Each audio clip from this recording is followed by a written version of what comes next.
गिबि गिबियावनो नोंथां प्रेसमेननिसिम आंनि गाहाम हामलायनाय बावहरग्रोबाय आरो जोंनि बेवहाय जयनिं जाफैनो जानाय जि रायजो राजा बिथांमोननिसिम आं गाहाम हामलायनाय बावहरो। दा जोङो जुदि मोजाङै नायोबा आरोखि हाग्रामानि 17 बोसोर आरो नैबे जोंनि 5 बोसोरिया सासन प्रमद बर' सार दैदेननाय इउपिपिएल दोलोनि जि सरकार, बे सरकार आरो दलनि नीति आदर्श बेफोरखौ माने जि सरकार, बे सरकारनि जि डेभेलपमेन्टफोरखौ नुनानै आरो जोंनि जि नीति आदर्श इउपिपिएल दोलोनि नीति आदर्शखौ मोजां मोननानै दिनै बे 40टा समष्टि माने नैबे जोंनि क'क्राझार जिल्लानिल' 6टा समष्टि नङा, गासै बिटिआर ओनसोलाव 40टा समष्टिनिफ्राय गुबुन गुबुन बिबाननिफ्राय गुबुन गुबुन दोलोनिफ्राय आरो गुबुन गुबुन संगठननिफ्राय बिदिनो जोंनि दलनि जि नीति आदर्श, जोंनि प्रमद बर' दैदेननाय सार सरकारनि जि उन्नयन डेभेलपमेन्ट बेफोरखौ नुनानै जइन जाबोदों।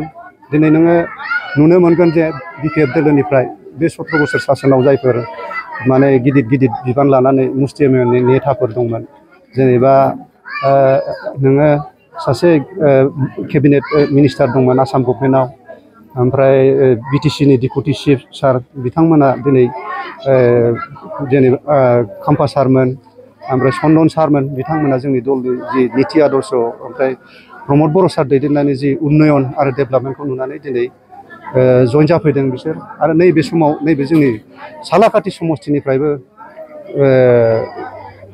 अनेक जइन जाबोगासिनो दं। बेल' नङा, आवगायावबो जानानै थांबाय।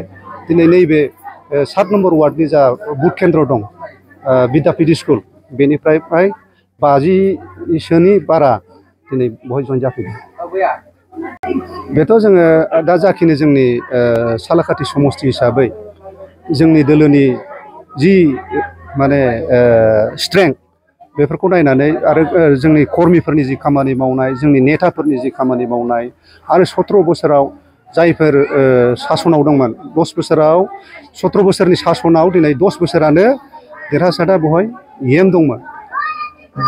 बेनि 10 बोसोर EM थानाय समाव बिथाङा सालाकाथि ओनसोलाव जेबो डेभेलपमेन्ट खालामनो हायाखै।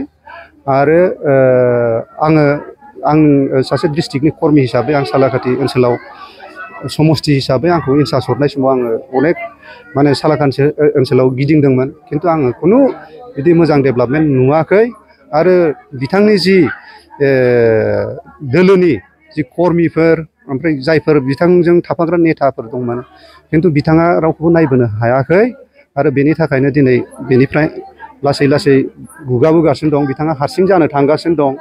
बे खेथ्रआव बिथाङा अनेक दुरबल जाबाय आरो बिपिएफ दोलो हिसाबै जों बिसोरखौनो जोङो आसल माने प्रतिद्वन्दी साननानै लादोंमोन। दा जोङो नुनो थांबाय नैबे समाव, खिन्थु खुनु जोंनि एगेन्स्टै खुनु कम्पिटिसन गैया। सालाकाथि समष्टि हिसाबाव इउपिपिएलआ 100% देरहागोन। फैबाय थानाय समाव इउपिपिएलनिफ्राय नोंथांमोननि बे समष्टियाव सोरखौ बिजाथि महरै नोंथांमोना? बेखौथ' आङो बारे बारे होनबाय थादों आरोखि। केन्डिडेटनि बेलायाव आं एसे होननो उसुबिदा मोनो, खारन जोंहा जोंनि जोंनि इउपिपिएल दोलो बेवहाय जोंनि बिराद मोजां मोजां नेता दं। जोंहा दिनै प्रमद बर' सार दं, इउजि सार दं, लरेन्स सार दं, रोनगोरा सार दं। गासिबो जोंनि हाइकमान्ड दङ बेवहाय। बे हाइकमान्डआ जेखौ हरगोन जों बेखौ मानिनानै लागोन। ओमफ्राय जों बिदिनो जोंनि केन्डिडेटखौ जों देरहाहोनो सेस्था खालामो। टिकेटनि खेथ्रआवथ' बिदि सियर नङा रावबो नैबे समाव, दासिमबो फाइनाल जायाखै। जोंना हाइकमान्डआ जायखौ हरगोन बेखौ मावलांगोन जोङो।